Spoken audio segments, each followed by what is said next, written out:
We already know that the credit crisis that's emerged from our largest financial institutions is becoming a credit crunch for small business owners, homeowners, and students seeking loans in big cities and small towns across the country. Well, he sounds on top of his game, but regardless of his vocal commitments, President Obama has just put small businesses on the back burner. He recently announced plans to dismantle the Small Business Administration, or SBA, by combining it with the Department of Commerce.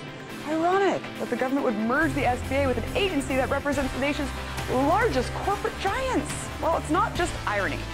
You see, reports and investigations have been surfacing in the last couple of years that have exposed the inside workings of a fraudulent system. What a shock.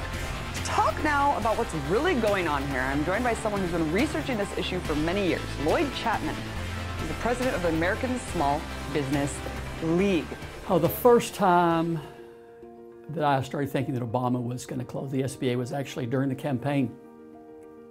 I contacted the Obama campaign, and they responded, and we talked to him on the phone and got involved in his campaign. And there was a fundraiser for him in Northern California, and I was one of the major sponsors, so I got to talk to him in, I think it was a dining room with about 6 or 7 people for about an hour. And then later on that day, I talked to him again out in the garden, and there's a picture of me talking to him, and he's got his hand just getting ready to go on my shoulder. And I said, by the time you're elected president, I will have done 100 radio shows telling people what a great president you're going to be. So I really thought he was going to be the most amazing president, of my lifetime, and I was so hopeful. And after meeting him at the fundraiser in Northern California, he asked me to join the Obama campaign Small Business Advisory Council. And we worked for months on a list of recommendations. And of course, one of them was to stop giving small business contracts to Fortune 500 firms. One was to eliminate the comprehensive subcontracting test program. Of course, the Obama campaign released a statement about how important small businesses were, and most Americans work for small businesses. And the last sentence was, and it's time to end the diversion of federal small business contracts to corporate giants. And they put that on the campaign website like on a Monday. And by Wednesday, they had removed that statement. That's when I started to worry. That's when uh-oh, that's not good.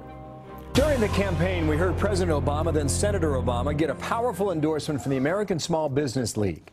At the time, President Obama said small business is the backbone of the economy, and that it's time to end the diversion of government contracts out of Washington to corporate giants and make sure that they go to small businesses across the country. 2 months ago, the Treasury Secretary, Tim Geithner, reiterated that position.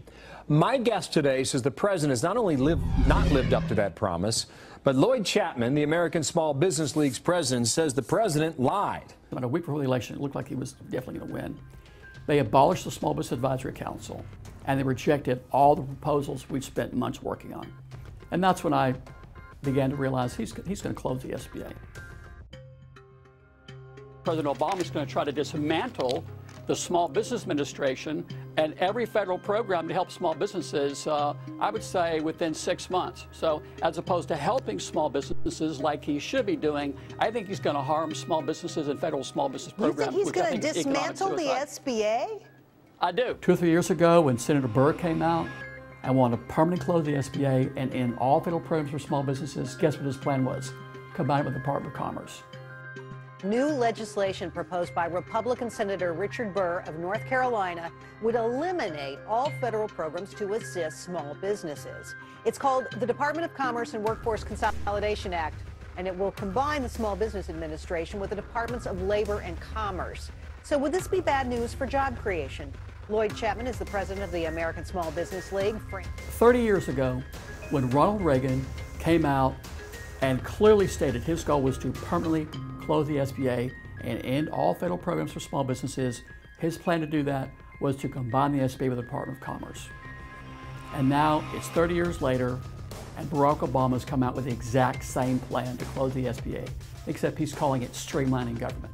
He's claiming he's going to save $300 million a year by combining the SBA and the Commerce Department. In the federal budget, that's peanuts. At the same time, he's increasing foreign aid by $9 billion. That's enough money to run the SBA for a decade. So if you want to combine agencies to save money, How about the Navy and the Coast Guard? That would save some money, right? How about the Marines and the Army? How about NASA and maybe the Air Force? There's dozens of federal agencies you could actually save a ton of money by combining them because they have similar, responsibilities. But to combine the SBA and the Department of Commerce would be like combining NASA and the U.S. Forest Service. Their missions are completely opposite. The SBA is supposed to represent the smallest businesses in America, and the Commerce Department is supposed to represent the largest corporations in America.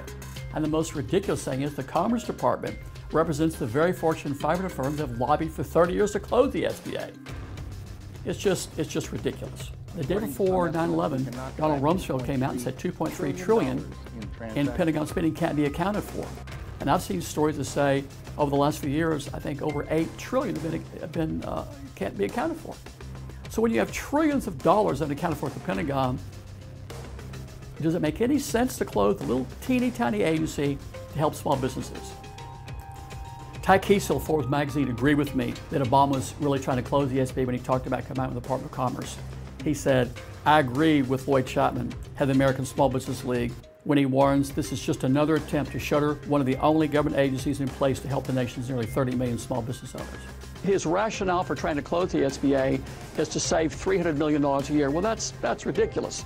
At the same time, he's going to propose to close the SBA to save $300 million. He's going to spend $7 billion to build power plants in Africa, and literally trillions of dollars are unaccounted for at the Pentagon and the Federal Reserve. So it's ludicrous to close the only agency in America to help the 28 million small businesses that create over 90% of the net new jobs for $300 million. So when you look at Professor Tiefer's, thinking back on how hard I worked in his campaign and a lot of things he said, it brings back the staggering disappointment that I felt when I saw that he was going to just be the same as every other president and not do anything to help small business and middle class. And actually, I would say if he succeeds in closing the SBA, I think he'll officially be the most anti-small business president in history.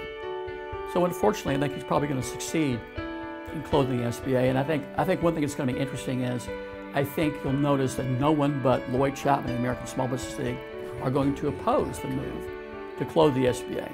You won't see the National Federation of Independent Business, the U.S. Chamber, Women Impacting Public Policy, the National Small Business Association, all those groups in Washington that claim to represent small businesses. You will not see a word out of them objecting to Obama's plan to permanently close the SBA. It just proves the American Small Business League is the only legitimate small business advocacy group in America.